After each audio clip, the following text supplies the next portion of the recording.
Welcome to this explainer on the legendary Trans-Siberian Railway. Today we are going to unpack one of humanity's absolute greatest transportation achievements. We're tracing an iron lifeline that literally altered the geography, the economy, and the culture of an entire continent forever. I am super thrilled to walk you through this incredible journey, so let's jump right in. Okay, I want you to picture this. Imagine boarding a train in Western Russia and not stepping off for an entire uninterrupted week. No way, right? But it's true. Imagine just looking out your window day after day, watching these endless forests, vast grasslands, and mighty rivers just roll by. You're passing through some of the most remote regions on Earth, all while sitting in the exact same train. A 7-day ride back in the 19th century was probably pretty mind-numbing and, let's be real, deeply smelly, but it remains a completely unparalleled adventure. It's almost hard to wrap your head around. Let's kick things off with Chapter 1, The Ultimate Continental Journey. Let's dive right into a seriously staggering number, 9,289. That is the length, in kilometers, of the Trans-Siberian Railway from Moscow to Vladivostok. For those of us using the imperial system, that's over 5,700 miles. This monumental distance makes it the longest continuous track on planet Earth. For well over a century, this single, unbroken line of steel has held that world record. And to truly grasp what 9,289 kilometers actually means, think about it this way. You are crossing an incredible 8 time zones. 8! Think about that for a second. As you travel along this single route, you are literally resetting your watch 8 different times. It physically bridges Europe and Asia, connecting two massive, distinctly different parts of the globe on one continuous ride. So why even build this massive thing? Well, in the late 19th century, Russia was already the largest country on Earth, but its eastern territories were incredibly isolated. Traveling from Moscow all the way to the Pacific coast meant an agonizing, months-long trek by horse, wagon, or riverboat. It was grueling and honestly just deeply inefficient. The solution? A continuous iron route to bind this wildly disconnected geography together. The government realized that to ensure national unity, bulk up defense, and actually open up trade, they desperately needed this railway. It was absolutely crucial. Which brings us to Chapter 2, Building the Impossible. The year is 1891, and groundbreaking officially begins. You've got thousands of engineers, soldiers, and laborers plunged straight into the absolute wilderness. By the late 1890s, these laborers are battling treacherous swamps and incredibly dense forests.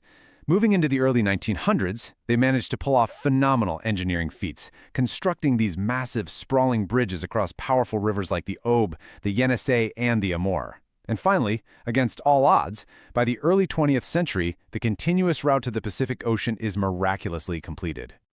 But guys, this wasn't just some standard engineering challenge. It was a brutal, brutal test of human willpower. Workers battled freezing winters where temps routinely plummeted below minus 40 degrees Celsius. Minus 40! Imagine doing backbreaking labor in that bone-chilling, terrifying freeze, using basically just simple hand tools. They were out there in some of the harshest terrain imaginable, surviving and building an iron road through pure, unfiltered endurance. All right, let's look at Chapter 3, Traversing the Grand Route.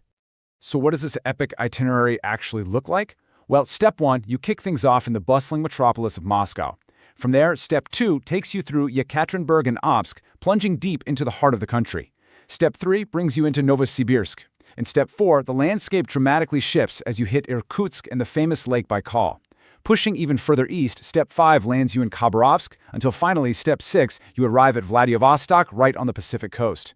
It is literally a relentless, continuous march from Europe all the way to the edge of Asia. But right smack in the middle of that relentless eastward march, the journey kind of slows down for what is unquestionably the jewel of the route, Lake Baikal. This is widely considered the most spectacular, breathtaking section of the entire railway, for sure. Now, Lake Baikal isn't just pretty to look at. Get this, it holds an astounding 20% of the Earth's unfrozen fresh water. 20% in one single lake. It's the deepest freshwater lake in the world. As the train travels through this section, it literally hugs the rugged shoreline. Passengers are treated to views of crystal clear water set against this insane backdrop of steep cliffs and snow-covered mountains. It's just a profound moment of natural beauty right outside your window. But you know, while the geographic scale out the window is just massive, life inside the train, it becomes incredibly intimate. A totally unique onboard culture emerges. When you're stuck on a train for a week straight, maybe a bit sleep-deprived and definitely needing a stretch, complete strangers become neighbors. Passengers share meals, swap stories, and form friendships as the landscape slowly changes outside. The train essentially transforms into a small, moving community crossing an entire continent. Moving on to Chapter 4, the Iron Lifeline. Because let's be real, this whole incredible feat wasn't just about moving people around. It was a massive, game-changing economic catalyst. First off, natural resources: timber, coal, oil, and minerals. Suddenly, these invaluable resources could be transported efficiently out of deeply isolated areas and across the massive country. Next, regional development. The railway blew the doors wide open for remote Siberian regions, connecting their industries directly to global markets. And finally, human geography. The railway acted as a literal lifeline. Those remote stations didn't stay small for long. They transformed into thriving towns and cities. Entire families and businesses built their whole lives around the supply chain of these tracks. So, as we pull into the station at the end of our journey, let's just take a step back and appreciate the sheer magnitude of this epic undertaking that happened over a century ago. It remains the longest continuous railway on Earth. It requires 7 days of non-stop travel. It unites 2 continents. It crosses hundreds of remote stations, and it fearlessly traverses some of the coldest inhabited regions on our planet.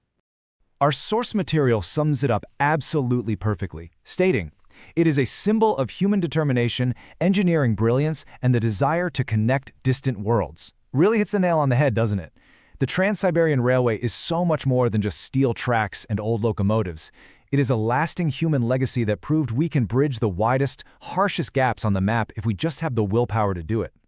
And that leads me to this final thought I want to leave you with today. What modern megaproject could possibly compare to the sheer scale and human triumph of this century-old iron lifeline? Even with all our modern technology, the Trans-Siberian Railway stands as a uniquely monumental achievement. Thank you so much for joining me on this explainer. I hope this journey has left you as awestruck by this engineering wonder as I am. Until next time, keep learning and keep exploring.